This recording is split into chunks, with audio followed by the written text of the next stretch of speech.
जगामध्ये सगळं करायचं, पण भावाचं, देवाचं आणि गावाचं कधीच खायचं नाही.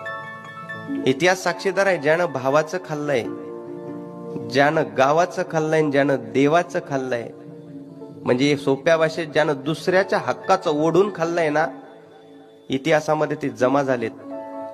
पण ज्यांनी भावाकरता आपलं त्यागून सुद्धा त्याच्याकरता कधीच चुकीचा शब्द काढला नाही, ते इतिहासामध्ये अजरामर झालेत.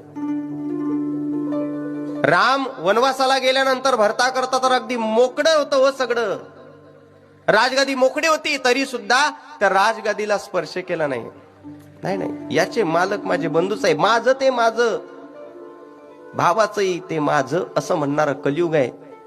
पण माझ्या दादाचं ते दादाचंच आहे. अरे माझं सर्वस्व सुद्धा माझ्या दादाचंच आहे, हे शिकवण फक्त देणारा एकमेव ग्रंथ म्हणजे रामकथा आहे. लक्षात ठेवा.